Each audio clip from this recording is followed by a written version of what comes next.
वसमत तालुक्यातील राजापूर येथे जल जीवन मिशन अंतर्गत हर घर जल योजनेचे लोकार्पण आणि इड्रास अँड हॉजर्स कंपनीचे मुख्य कार्यकारी अधिकारी कैलास देसाई यांच्या हस्ते आरो प्लांटचे लोकार्पण आज पार पडले।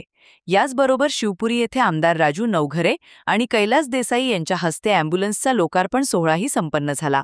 राजापूर येथे आयोजित या लोकार्पण सोहळ्यास प्रमुख पाहुणे म्हणून कैलास देसाई, सेवा प्रतिष्ठानचे अध्यक्ष बाळू मामा ढोरे, प्रकाश ढोणे मामा, रमेश मानवते सर, सरपंच तात्याराव कोरडे, सूर्यवंशी सर, दळवी सर आणि ग्रामसेवक सुरेश मानोळे साहेब उपस्थित होते। या प्रसंगी शौर्य कोचिंग क्लासेसमधील गुणवंत विद्यार्थ्यांचा सत्कारही करण्यात आला। कार्यक्रमाला सुरेश पवळे, मुंजाजी पवळे, भीमराव पवळे, बाबाराव पवळे यांच्यासह गावातील महिला आणि पुरुषांची मोठ्या प्रमाणात उपस्थिती होती। या दोन महत्त्वाच्या लोकार्पणांमुळे गावातील नागरिकांना आता शुद्ध पिण्याचे पाणी आणि आरोग्य सेवेसाठी वेळेवर मदत मिळणार आहे। कार्यक्रमाचे अध्यक्ष वैजनाथ महादजी पवळे, माजी सरपंच अरुणरावजी पवळे आणि अमोल राऊत तसेच सर्व गावकरी मंडळी राजापूरकर यांच्यातर्फे आभार मानण्यात आले। कार्यक्रमाचे सूत्रसंचालन सुनील मनोरे सरांनी केले, तर आभार प्रदर्शन ज्ञानेश्वर पवळे यांनी केले। देवाच्या लाख लाख शुभेच्छा। ओके, खरं तर मी माझं नशीब समजतो की संधी मला मिळाली, कारण आज देणारे जरी खूप असले तरी घेणाऱ्यांचं पण तेवढंच मन पाहिजे।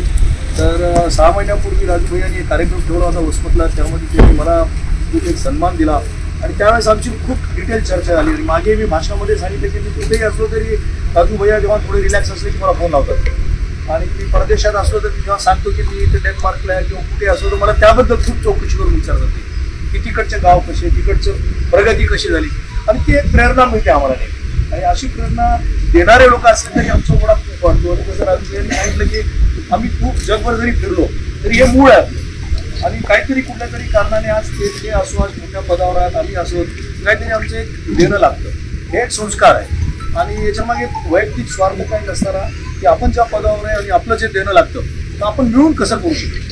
आता त्यांचं नियोजन, आज सरकार सगळी काय त्यांच्याकडे जे बळ आहे, आम्ही उद्योजक आहोत, आम्ही इंडस्ट्रीमध्ये आहोत, तर आम्ही या दोघांचं जर खरोखर आम्ही खूप मिळन केलं तर आपण खूप काही एक समाजाकरता करू शकतो आणि खूप करण्यासारखं आहे।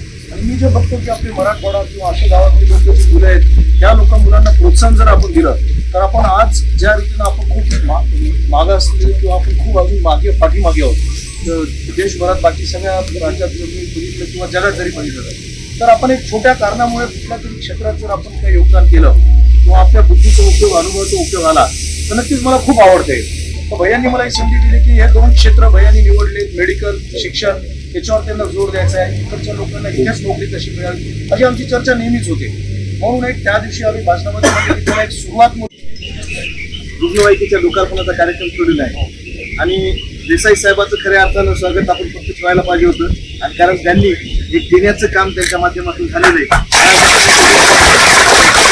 आपण स्वागत करून घेतलं, माझ्या सगळं तुम्ही स्वागत केलं, पण मी तुमच्यातलं आहे इथं। पण आपल्यातली माणसं मोठी झाल्यानंतर सुद्धा मेट्रो सिटीमध्ये जातात, मुंबई पुण्यासारख्या ठिकाणी जाऊन आपल्या माणसाला विसरायचं काम ते करत नाहीत। त्यांच्या माध्यमातून आज आपल्या एका तालुक्यामध्येच, आपल्या इकडे मतदारसंघामध्ये, आपल्या इथं राजापूरला त्यांच्या माध्यमातून आज तिथं आरो प्लॅन्टचं उद्घाटन आहे। त्याच्यानंतर आज धोनी बांगऱ्याला आरो प्लॅन्ट तिथं दिलेला आहे, आपल्याला सुद्धा रुग्णवाहिका दिलेली आहे। एवढंच नाही तर आडशिरे साहेब मागच्या 3 वर्षाखाली, 4 वर्षाखाली त्यांच्या माध्यमातून त्यांनी आपल्याला एक मुळेसाहेब फंड दिला होता, त्याच्या माध्यमातून त्यांनी सेवा प्रतिष्ठानला आपल्या 3 लाख रुपयाचा निधी दिला।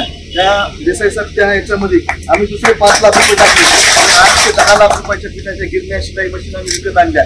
आणि ज्या महिला 30 वर्षाच्या 35 वर्षाच्या वयामध्ये विधवा झालेल्या, 50पेक्षा कमी वयामध्ये त्यांचे पती कोरोनामध्ये वारले, काही जणांचे शेतामध्ये काम करत असताना साप चावून वारले, काही महिलांचे तिथं पती शेतकरी आत्महत्या झाली होती।